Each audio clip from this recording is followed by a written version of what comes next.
everybody, Jerry here, my Blind Mama's Messy Kitchen. Just gonna do the quickest video for you tonight. It's late, we're running behind, but I just want to check on my sourdough starter tonight and probably stick her in the fridge tonight because it's gonna be a few days before we can do any baking. So, mostly because it's a long process to do sourdough loaves. So, plus I want to do a little bit more research and watch a few more videos before I dive into that part.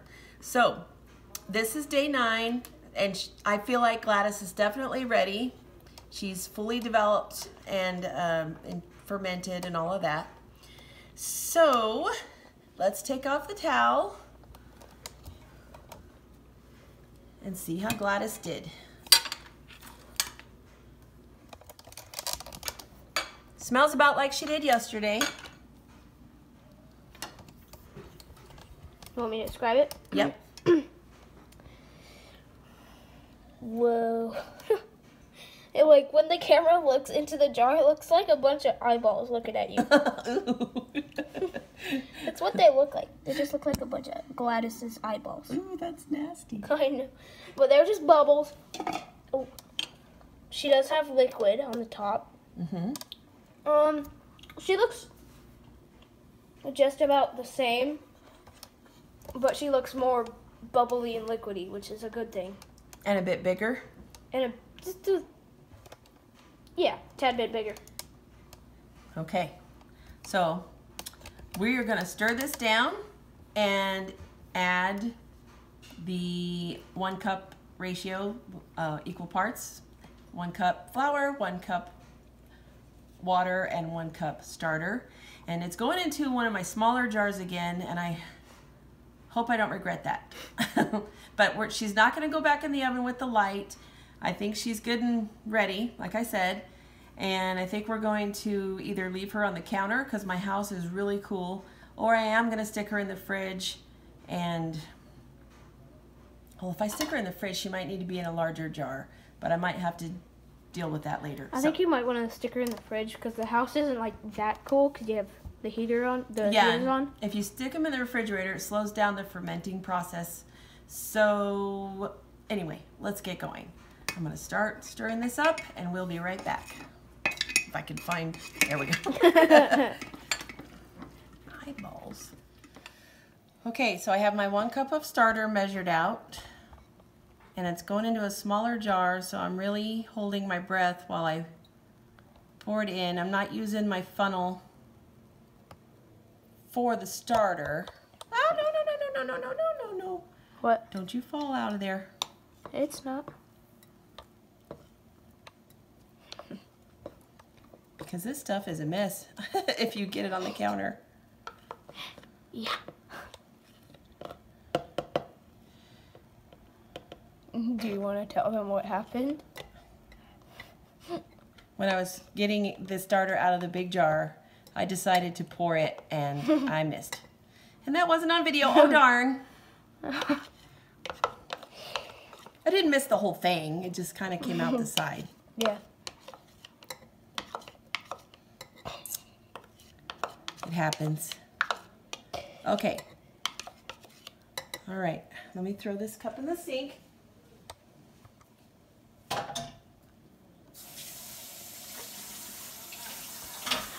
So, like, I think I said this in the last video, but, like, I think it's a little, I don't know, like, I feel like it's kind of weird to, like, switch the jars if she's kind of staying the same size. Because you're taking how much out of her each day? A cup. You're just taking a cup So out far. of her and then adding a cup of flour, cup I think when water. you start to use it, you don't take that much. Depends on what you're making. Now, I'll do the disclaimer again. I am a beginner. This is my first time. You're more than welcome to do this with me. I'm following Heather from the Kneady Homesteader. I've also watched several other videos, but I'm following her right now, and this is when the starter is finished, and now you can bake with it and make pancakes with the pour off and all of that. And I'm feeling a little intimidated again, just being honest, so I'm not ready to jump into the baking just yet. I want to do some more research first. So I'm not exactly, I don't really have an answer for your question. Maybe somebody else does. I don't know, because it's like you're adding a cup to the new jar, a cup of flour, a cup of water. You're taking a cup out. But it keeps growing. It grows. Well, yeah, but like it's the same. It grows at the same like time distance because we've done it at night, so she has like the same time to grow. But now she's going to go in the refrigerator, and that slows it down. So I don't exactly know how to explain it. Maybe somebody else can. I don't think it really matters if she grows because you're still taking a cup out of her. So I'm going to pour the flour in, but I have my funnel set on top of the jar. It's not a canning funnel. It's just a whatever kind of funnel that I got at Hobby Lobby. Just a plastic funnel. Just a plastic funnel, but it fits good at the top of this jar. Describing it for my blind friends, because if you don't know me by now, I am totally blind 100%, and I'm doing this blindly. So don't have a talking scale. I'm just going for it because I wanted to. So here we go. Pouring the flour into the funnel. Woo. You might well like, I don't know, like shake the funnel. Yeah, it's not full, I know. It's clogged. Come on. Here it comes. Slowly. Need a wider tube. Yeah. Shaking it so that it comes down through the opening. Come on. I might have to poke it down with another knife.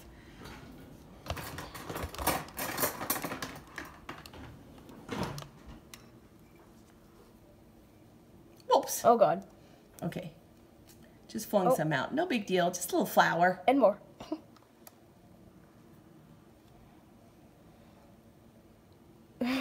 That's cool.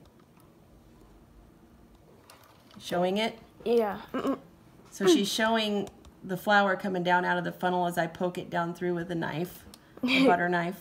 Yeah, it looks cool. Because it was too much flour at once and I clogged it up. So go on.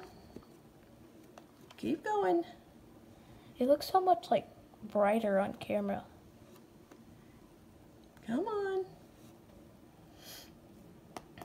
Nobody got time for this. Come on. 3 hours later.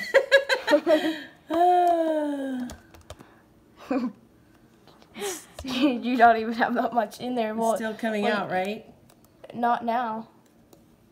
I think it clogged up. Oh, there. Yeah. Is it? Oh, push that side. Like there's some on the side.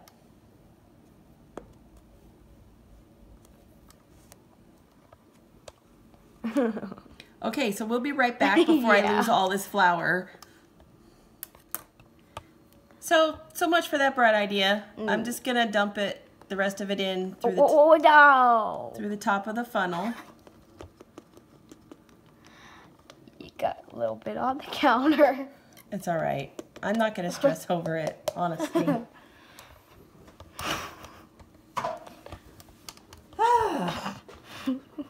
Jeez. Okay. Hey, I mean, like... I might throw another pinch of flour in there in just a minute. Yeah. Okay. Now goes in the water.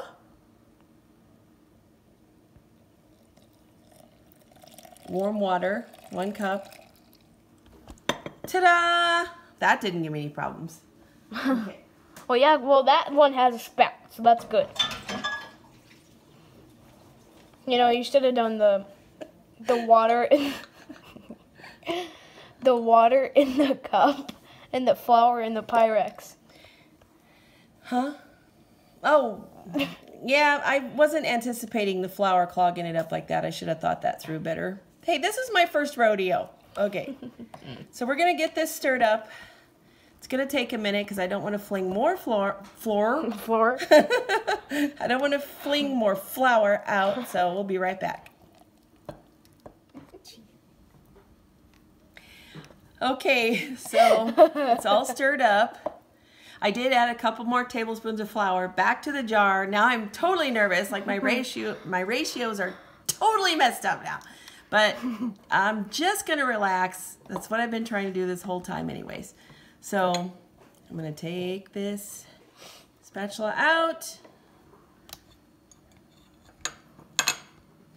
Close the lid. Now, what I'm not sure about is if I need to seal this tight and put it in the refrigerator, or if I still leave it on loosely. Does anybody know? If you do, please leave it in the comments below, because I am going to take off this rubber seal so that it closes. Jeez, God, so slam that it closes. I'm done with this starter. No, I'm excited to try to bake with it. I think I said the word excited like 50 times in my last video. I listened to it back. I'm like, geez, Jerry, find a new word. But anyway. Stop being so excited. I'm excited. So. Stop. Be quiet, Gladys. So, wish us luck, and we will be back in a few days to show you what we bake. And don't forget to check out the Kneady Homesteader if you haven't already, if you're not from her channel. If you are, welcome. And thanks for hanging in there while we figure this out. I love talking to all of you who are experienced in this and have different suggestions, and it's a lot of help. So I'm really nervous to make bread, but I'm gonna go for it. And you know, you can make a lot of things with this, like pancakes. If you have a waffle maker, waffles and bread and a lot of stuff. Biscuits. Biscuits. Ooh. Ooh. Homemade biscuits. Yeah. So anyways, everybody, we're gonna call it a night. Thank you for watching us, and we'll see you soon.